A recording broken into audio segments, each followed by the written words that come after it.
ప్రొద్దుటూరు నియోజకవర్గ ప్రజలందరికీ మీ బిడ్డలాంటి రాచమల్లు హృదయపూర్వకంగా నమస్కరిస్తూ, ఎగ్జిబిషన్ నిర్వహించిన నిర్వాహకులు తెలుగుదేశం పార్టీకి సంబంధించిన వారు స్థానిక ఎమ్మెల్యే వరదరాజరెడ్డి గారి ఆశీస్సులతో, వారి కుమారుడు కొండారెడ్డి గారి యొక్క అభయహస్తంతో ఎగ్జిబిషన్ నిర్వహించిన నిర్వాహకులు సుమారుగా 88-90 లక్షలు ఎగరగొట్టడానికి సిద్ధమై ఉన్నారు. అది మీ ధనమే ప్రజలారా, ప్రజలకు సంబంధించినటువంటి ధనమే. అది మున్సిపల్ ఖజానాకు చేరాలి. ఆ డబ్బుతోనే రోడ్డు, కాలువ, మంచి పనులు, అభివృద్ధి పనులు మనం చేసుకుంటాం. అయితే ఆ డబ్బు మీకు చెందవలసిన, మీ అభివృద్ధి కొరకు వినియోగించవలసిన డబ్బును తెలుగుదేశం పార్టీ నాయకులు వాళ్ళ స్వార్థానికి ఎగరగొట్టే ప్రయత్నం చేస్తే, అది కూడా మీ దగ్గర నుంచి 35 రూపాయల టికెట్ తీసుకోవాల్సి ఉంటే 100 రూపాయల టికెట్ తీసుకున్నారు. మున్సిపల్ చైర్మన్ భీమనపల్లి లక్ష్మీదేవి గారు ఖరారు చేసినది 35 రూపాయలే టికెట్ పెద్దలకు, పిల్లలకైతే 25. అది కూడా అన్యాయంగా, అక్రమంగా వరదరాజుడి ఆశీస్సులతో, కొండారెడ్డి ఆశీస్సులతో 100 రూపాయలు రాబట్టారు. దానికి వాళ్ళు ఇప్పటివరకు సమాధానం చెప్పరు కూడా. సరే, మీ దగ్గర రాబట్టినారు కదా, కనీసం మున్సిపాలిటీ కట్టాల్సిన డబ్బైనా కట్టాలంటే అది కూడా కట్టకుండా 90 లక్షలు ఎగరగొట్టే ప్రయత్నం చేసినారు. ఈ నేపథ్యంలో ప్రజాధనాన్ని కాపాడాలన్న ఏకైక లక్ష్యంతో వైఎస్ఆర్ కాంగ్రెస్ పార్టీ నాయకత్వంలో మా కౌన్సిలర్లు కానీ, చైర్మన్ గారు కానీ, వైస్ చైర్మన్ ఇద్దరు కానీ, నేను కానీ, మా పార్టీ పెద్దలు కానీ అందరం కలిసి రిలే నిరాహార దీక్ష నిర్వహించినాం. ప్రొద్దుటూరు పురపాలక సంఘ ఆఫీస్ ఎదుట దీక్ష చేసినాం. దాదాపుగా ఈరోజు 15 రోజులు అవుతా ఉంది. 13, 14 రోజులు అవుతుందంట మేము దీక్ష చేయబట్టి. ఉదయం 10 గంటలకు రావడం, సాయంకాలం 5 గంటల వరకు ఏవి ఆహారం తీసుకోకుండా ఇక్కడ కూర్చోవడం. అందరూ, ఇందులో మహిళలు కూడా, చెల్లెమ్మలు కూడా రోజు పాల్గొంటున్నారు పాపం. ఒకవైపు కోర్టులో కూడా వేసినాం, డబ్బు కట్టాలా, కమిషనర్ గారు రూల్స్ను వైలేట్ చేసినారు. అంటే అంత డబ్బు కట్టిన తర్వాతనే వర్క్ ఆర్డర్ ఇవ్వాలా, ఎగ్జిబిషన్ అక్కడ సామాన్లు దించుకోవాలా అని. కానీ డబ్బు కట్టగదలకే కొండారెడ్డి కోసం, వరదాడి కోసం ఆయన వర్క్ ఆర్డర్ ఇచ్చినాడు, ఎగ్జిబిషన్ నిర్వహించినారు. అందుకే ఆయన మీద కూడా రూల్స్ వైలేట్ చేసినాడు కాబట్టి ఆయన మీద చర్యలు తీసుకోవాలా, డబ్బు అంతా రాబట్టాలని చెప్పి మేము కోర్టు పోయినాం. కోర్టులో పూర్తిగా గౌరవ హైకోర్టు వారు మాకు అనుకూలంగా, ప్రజలకు అనుకూలంగా, న్యాయానికి అనుకూలంగా అనేక మార్లు చెప్పడం వలన కమిషనర్కు విధిలేని పరిస్థితి ఆసన్నమైంది. డిఎంఏ గారు కూడా నోటీసులు జారీ చేయడం చేత కమిషనర్ మీద పూర్తి స్థాయిలో ఒత్తిడి బిల్డప్ అయింది. అటువైపు కమిషనర్కు ఒకవైపు ప్రభుత్వ ఉన్నతాధికారులు కోర్టు నుంచి ఒత్తిడింది, మరొకవైపు మున్సిపల్ ఆఫీస్ ఎదురుగా మేము ఇంతమంది కౌన్సిలర్లు, ఇంతమంది చైర్మన్లు, ఇంతమంది పార్టీ కార్యకర్తలము, నేను అందరం కలిసి 13-14 రోజులుగా ఉదయం సాయంకాలం వరకు రిలే దీక్షలు చేయడం వలన ఆయనకు ప్రజాక్షేత్రంలోనూ ఒత్తిడి స్టార్ట్ అయింది, ప్రభుత్వ అధికారులతోనూ ఒత్తిడి స్టార్ట్ అయింది, న్యాయస్థానంలోనూ ఒత్తిడి స్టార్ట్ అయ్యేతలకి మేము విధిలేని పరిస్థితుల్లో డబ్బు కట్టించడానికి శ్రీకారం చుట్టినారు. ఆయన బలవంతం చేసి వాళ్ళను భంగపోయి కాళ్ళ వేళ్ళ పడి ఏంటంటే ఇబ్బందులు పడి రకరకాలుగా తిప్పలు పడితే లాస్ట్కు 54 లక్షలు కట్టినారు ప్రజలారా. 88 లక్షలు కట్టాల్సిన వాళ్ళు 54 లక్షలు కట్టినారు. ఈ 54 లక్షలు వాళ్ళు కట్టడానికి ప్రధానమైన కారణం కోర్టు, ప్రధానమైన కారణం వైఎస్ఆర్ కాంగ్రెస్ పార్టీ పోరాట పటిమ. ఈ 2 కారణాల చేతనే వాళ్ళు 54 లక్షలు కట్టినారు. ఇంకా కట్టాల్సిన 34 లక్షలు ఏంటంటే కనుక జిఎస్టీ. 1,91,00,000 మున్సిపాలిటీకి, ఆ 1,91,00,000 మీద 18% జిఎస్టీ, 34 లక్షలు జిఎస్టీ కార్యాలయానికి వస్తుంది. ఆ నుంచి స్టేట్ గవర్నమెంట్కి ఇంత, సెంట్రల్ గవర్నమెంట్కి ఇంత వస్తుంది. ఇప్పుడు ఆ 34 లక్షలు ఇంకా కట్టలే. నిన్నటికైతే 54 లక్షలు కట్టారు. ఇంకా వాళ్ళ ఉద్దేశం 34 లక్షల రూపాయలు కూడా ఎగరగొట్టాలనే ఉద్దేశం ఉందని ఫస్టే చెప్పినా. అయితే కోర్టులో మటుకు అది తప్పించుకునే దానికి వల్లనే కాదు. రాగిన 50 పైసల నుంచి హైకోర్టు రాబడుతుంది. మేము కోర్టులో కరెక్ట్గా మేము న్యాయస్థానంలో పోరాటం చేస్తున్నాం కాబట్టి ఇబ్బంది లేదు. ఇంకొకటి కూడా ఇందులో మీరు గుర్తుపెట్టుకోవాల్సిన అంశం ఏంటంటే కనుక, మున్సిపల్ కమిషనర్ హైకోర్టు వారికి సంజాయిషి ఇచ్చిన నేపథ్యంలో ఒక మాట చెప్పినాడు. వాళ్ళు డబ్బులు ఎగరగొట్టి పోకుండా నేను ఎగ్జిబిషన్ నిర్వాహకుల యొక్క ఎగ్జిబిషన్ సామాన్లు అన్నింటినీ కూడా అనిపిసెంట్ మున్సిపల్ హై స్కూల్ గ్రౌండ్లో ఉన్నాయి కదా, ఆ ఎగ్జిబిషన్ సంబంధించిన సామాన్లన్నింటినీ నేను సీజ్ చేసేసినాను. మా ఉద్యోగస్తులు అక్కడ కాయలు పెట్టి డ్యూటీలు వేసినాను. మాకు రావాల్సిన డబ్బు వచ్చిన తర్వాతనే అక్కడ నుంచి సామాన్లు వాళ్ళు లిఫ్ట్ తీసుకుపోయేటట్టు ఏర్పాటు చేసినా కాబట్టి భయపడవలసిన అవసరం లేదని గౌరవ హైకోర్టు వారికి ఆయన తెలియజేసినాడు. ఇప్పుడు నేనేం చెప్తానంటే కనుక, ఇంకా 34 లక్షలు రావాలా, ఆ 34 లక్షల రూపాయలు ఎగరగొట్టేదానికి వాళ్ళు ప్రయత్నం చేస్తున్నారు. అది ఒప్పుకునేదానికి కుదరదు. మున్సిపల్ కమిషనర్ గారికి హెచ్చరిక చేస్తూ ఉన్నాం. న్యాయస్థానంలో నీకు అక్షింతలు పడేది కాదు, సస్పెన్షన్ అయ్యే పరిస్థితులు కూడా వస్తాయి. అందులో న్యాయస్థానానికి నువ్వు ఒప్పుకున్నావు సీజ్ చేసినానని. ఇప్పుడు నేను నీకు చెప్తా ఉన్నా, న్యాయస్థానానికి నువ్వు ఇచ్చిన మాట ప్రకారము నువ్వు అక్కడ ఉండబడిన సామాన్లను సీజ్ చేసినావు కాబట్టి 34 లక్షల రూపాయలు జిఎస్టీ డబ్బు వచ్చేంత వరకు ఒక్క సామాను బయటకు పోయినా కూడా మేము కూడా డేగ కళ్ళతో పరిశీలిస్తూనే ఉంటాం. ఇక్కడ నువ్వేదైనా పొరపాటు చేస్తే న్యాయస్థానానికి దాన్ని తెలియజేస్తాము. ఇది ఒకటి. రెండవది 26వ తారీఖున వాయిదా ఉంది. దీనికి సంబంధించిన హైకోర్టులోనే ఉంది. ఆయన ఏం చెప్పినాడు మున్సిపల్ కమిషనర్ లాయర్ అంటే కన్నా 4 రోజుల కింద జరిగిన వాయిదాలో నాకు 2 వారాల గడువు ఇస్తే కన్నా ఈ 2 వారాల గడువులో వాళ్ళతో డబ్బంతా కట్టించి నేను నీకు కౌంటర్ ఫైల్ చేస్తాను, కోర్టు వారికి నివేదిక ఇస్తానని చెప్పినాడు. హైకోర్టు వారు, గౌరవ హైకోర్టు వారు 14 రోజులు గడువు ఇచ్చినారు. 26వ తారీఖు వాయిదా. అంటే మున్సిపల్ కమిషనర్ గారు 25వ తారీఖు లోపల ప్రతి రాగినా పైసను కట్టించి కౌంటర్ ఫైల్ చేయాలి.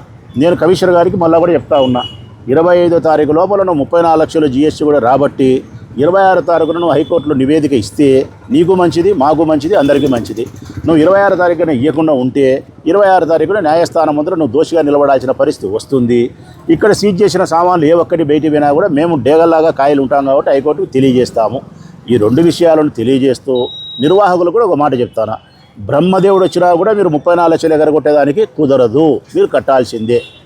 మీరు బుద్ధి తెచ్చుకొని ఇప్పటికైనా వరదరాజిరెడ్డి గారు, వరదరాజిరెడ్డి కుమారులు వాళ్ళు ఇప్పటికైనా జ్ఞానం తెచ్చుకొని ఆ 34 లక్షల రూపాయలు నిజాయితీగా కట్టే ప్రయత్నం చేస్తే, అంతకుముందు వైఎస్ఆర్ కాంగ్రెస్ పార్టీ నిర్వహించినప్పుడు ఎవరైనా మా వాళ్ళు కొద్దో గొప్ప జిఎస్టీ ఎగరగొట్టింటే ఆ డబ్బును మా వాళ్ళతో నేను కట్టించడము, వాళ్ళు కొద్ది గట్ట లేకపోతే నేను భాగం వేసుకోవాలని కట్టే క్రమం చేస్తానని చెప్పినా కాబట్టి మీకు నాకు ఇరువురికి సంస్కారం ఏంటంటే మీరు 34 లక్షలు కట్టండి. కట్టకపోతే మాత్రం కోర్టులో తప్పించుకోలేరు. ఫైనల్గా నేను చెప్పేది ఏంటంటే 34 లక్షల రూపాయలు కోర్టు ద్వారా వస్తుందనే విశ్వాసము, కమిషనర్ రాబడతాడనే విశ్వాసము పూర్తిగా నమ్ముతూ ఇక ఈ దీక్షా శిబిరాన్ని కంటిన్యూ చేయడం వలన పోలీసులకు కానీ మరొకరికి కానీ డిస్టర్బెన్స్ ఉండకూడదనే ఉద్దేశంతో ఈరోజు నీకు దీక్షా శిబిరాన్ని మేము ఉపశమనం కలిగిస్తున్నాం టెంపరవరీగా. 34 లక్షల రూపాయలు కన్నా మళ్ళీ కట్టకుండా హైకోర్టులో వాళ్ళు సరైనటువంటి సమాధానం ఇవ్వకుండా తప్పించుకునే ప్రయత్నం చేస్తే మళ్ళీ హైకోర్టులో అక్కడ వాదన స్టార్ట్ అవుతుంది. ఇదే శిబిరంలోనే మళ్ళీ రిలే నిరాహార దీక్షలు ప్రారంభమవుతాయి. కాబట్టి ప్రతి రూపాయి మీరు కట్టేంత వరకు వైఎస్ఆర్ కాంగ్రెస్ పార్టీ ప్రయత్నం చేస్తుంది. ప్రతి రూపాయి మీరు రాబట్టడం కోసం కమిషనర్ గారు ప్రయత్నం చేయాలని చెప్పి కోరుకుంటూ 13-14 రోజులుగా వైఎస్ఆర్ కాంగ్రెస్ పార్టీ నాయకులు, కార్యకర్తలు చేసిన రిలే నిరాహార దీక్ష పోరాట పటిమ అభినందనీయము, అపూర్వము. ముఖ్యంగా మహిళా కౌన్సిలర్లను, మహిళా మనులను, కార్యకర్తలను మనస్ఫూర్తిగా నేను అభినందిస్తానా, వారికి శుభాకాంక్షలు తెలియజేస్తా ఉన్నా. మన ప్రతిపక్షంలో ఉన్నప్పటికీ కూడా అనేక రకాల కష్టాలు వస్తాయని తెలిసినప్పటికీ కూడా ప్రజాధనాన్ని కాపాడడానికి, ప్రజాస్వామ్యాన్ని గెలిపించడానికి మీరు చూపిస్తున్న పోరాట పటిమ అభినందనీయం, అపూర్వం. మనస్ఫూర్తిగా మీ నాయకునిగా రాచమల్లి శివప్రసాద్ రెడ్డిని మీ సోదరుడు మిమ్మల్ని అభినందిస్తూ వైఎస్ఆర్ కాంగ్రెస్ పార్టీ జెండా పట్టిన ప్రతి కార్యకర్త, నాయకుడు కూడా ప్రజా సమస్యల పరిష్కారం కోసం పోరాటాల వైపు ప్రయాణం కావాల్సిందని తెలియజేస్తూ సెలవు. మీరు వైసీపీ ప్రభుత్వంలో దాదాపు 15 లక్షల రూపాయల డబ్బులు రావాలి. 2 ఏళ్ల క్రితము ఎగ్జిబిషన్ మేము ఫ్రీ ఇచ్చినాము 2 ఏళ్ళు. వాటికి సంబంధించి మున్సిపాలిటీకి రావాలని అమౌంట్ కట్టాలి కదా, ఫ్రీ ఇస్తే మాకేమి అని అడిగినారన్న. దాని గురించి మీ వివరణ. జిఎస్టీ ఖచ్చితంగా మేము కట్టాము, అంటే మేము ఫ్రీ పెట్టాం కదా ఎగ్జిబిషన్ ఎంట్రన్స్ అని దానిపైన ఆయన వ్యాఖ్యలు చేసినారు. దానిపైన ఆ పిల్లోని గురించి మా వంశీ మాట్లాడు, మా కాజా మాట్లాడు. అయితే మీరు అడిగినారు కాబట్టి ఒక మాట చెప్తాను. ఒక మాటే, ఎప్పుడైనా ఎవరైనా నాయకుడు కావాలంటే పోరాటాలు చేయాలి. ప్రజా సమస్యలపైన పోరాటం చేస్తే నాయకుని వేతావు, బురద తల్లితే శిఖండి వేతావు. ఇప్పుడు ఆ పిల్లోడు పోరాటాలు చేస్తున్నాడా, బురద తల్లుతున్నాడా? 3 సంవత్సరాలుగా ఆ పిల్లోడు చేస్తాండేది ఏంది? ప్రతిపక్షంలో ఉన్నప్పటి నుంచి ఒక్క పోరాటం కూడా చేయలే. ఈరోజు మేము మెడికల్ కాలేజీలు అంటే పోరాటము, కరెంటు బిల్లులు అంటే పోరాటం, ఇసుక అంటే పోరాటం, ఫీజు రీయింబర్స్మెంట్ అంటే పోరాటం, రైతులకు అంటే పోరాటం, సంక్షేమ పథకాలంటే పోరాటం, నకిలీ మద్యం అంటే పోరాటం. 16-17 నెలల కాలంలో మేము చేసిన పోరాటాలు 1, 2, 3. ఆ పిల్లోడు ఒక్కడన్నా 3 సంవత్సరాల కాలంలో ఒక్క పోరాటం చేసినాడా? చేయలే. ఆ పిల్లోడు చేసింది ఏంది? మట్టక, గుట్టక, క్రికెట్టు, జూదము, మంగతయి, వ్యభిచారము, ఇసుక, భూములు, ఇవన్నీ లేని విషప్రచారం నా పైన చేసి అంటే బురద చల్లడం. ఆ పిల్లోనికి చేతనేది ఏంటంటే కనుక బురద చల్లే ప్రయత్నం మాత్రం చేస్తాడు. పోరాటాలు చేసేది చేత కాదు. పోరాటం చేస్తే యోధుడు అంటారు, బురద చల్లితే శిఖండి అంటారు. ఆ పిల్లోడు నా దృష్టిలో శిఖండి పాత్రను పోషిస్తున్నాడు. వరదరాజిరెడ్డికి, తెలుగుదేశం పార్టీకి మేలు చేసేదానికోసం అది కూడా ముందుకొచ్చి పోరాటం చేయలేడు. అతను నిజంగా పోరాటం చేయాలంటే ఎవరి గురించి చేయాలా? జూదాల మీద ఇంకోటి అంటే వడదాడి మీద చేయాలా, వడదాడి మీద పోరాటం చేసే శక్తి లేదు, చేయడు. ఏం చేస్తున్నాడు? చికెన్ పాత్ర పోషిస్తున్నాడు. ఫైనల్గా ఆ పిల్లోని నేను చెప్పేది ఏంటంటే కనుక ఆ పిల్లోని స్టేట్మెంట్లకు నేను సమాధానం ఇచ్చే పరిస్థితుల్లో కూడా లేను. మా కాజా ఇస్తాడు, కావాలంటే వంశీ ఇస్తాడు. నేను ఆ పిల్లోని చెప్పేది ఏంటంటే కనుక ఇప్పటి నుంచైనా నువ్వు పోరాటాలు చెయ్యి, యోధుని వేతావు, బురద దల్లాకు చికెన్ వేతావు. ఎగ్జిబిషన్ బకాయిలు చెల్లించడంలో కూడా కాంగ్రెస్ పార్టీ పాత్ర ఉంది. నేను కూడా విజయవాడలో ఉన్నతాధికారులు కూడా ఫిర్యాదు చేశాను. దీంట్లో భాగం నాకు కూడా మా ప్రతిఫలం కూడా ఉందని కాంగ్రెస్ పార్టీ ఇన్ఛార్జ్ అనుకోని తప్పే ఉంది. ఎవరు కూడా అనుకోవచ్చు. నేను యోధుణ్ణి, నేను వీరుణ్ణి, సూర్యుని అనుకోవడంలో తప్పే ఉంది. అతనికి అతను అనుకోవడంలో నువ్వు యోధుని కాదు, నువ్వు వీరుని కాదు, నీకు జంపు మీసాలు లేవు, ఇంకోటి లేవు అని అన్నా నేను స్వామి. ఎవని వాడు జబ్బదర్చుకోవచ్చు, సైల్మాన్ అనుకుంటాడచ్చు, అనుకో, నాకు వచ్చిన ఇబ్బంది ఏముంది, ఎవడైనా అనుకోవచ్చు. అది చేసినావా చేయలేదనేది ఎవరు అనుకోవాలా? ప్రజలు అనుకోవాలా. డిఏడబ్ల్యూ మీద పిల్లేదు, గవర్నమెంట్ స్కూల్ మీద ఎస్ఎస్ మాల్ది 5.2 కోట్లు మీరు ఇంకా మున్సిపాలిటీకి బకాయి ఉన్నారు, అది కూడా కట్టించి దీక్ష శిబిరం ఎంతమంది ఛాలెంజ్ చేస్తారు. అది నేను రమణ మహర్షి దాని మీద పిల్లి వేసినా. ఎట్లా బాగా తెలుసుకోలేదు. రాజకీయాల్లో ఉండేవాడు ఎవడైనా కానీ కొద్దిగా అబ్జర్వేషన్ బాగుండాలా, క్లీన్ అబ్జర్వేషన్ ఉండాలి. విషయం ఏం జరుగుతుందని తెలుసుకునేవాడే రాజకీయ నాయకుడు. తెలుసుకోకుండా కాళ్ళు ఎత్తుకొని ఇంట్లో పనుకుంటే రాజకీయ నాయకుడు ఎట్టేతాడబ్బా. ఒక మటన్ బిర్యానీ తిని 2 మటన్ బిర్యానీ తిని కాళ్ళు ఎత్తుకొని పనుకుంటే కాలేడు. ఎప్పుడు కూడా మా కాజా మన చెప్పినాడు కాళ్ళు ఎత్తుకొని పనుకునేవాని, అట్లా కాలేడు. పిల్లి వేసినాం, రమణ మహర్షి దాని మీద పిల్లి వేసినాం, దానికి ఏమి ఇబ్బంది లేదు. నా వరకు ఉండేటి ఏంటైనా నా దృష్టికి వస్తే నేను ప్రజా సమస్యల పోరాటమే చేస్తాను.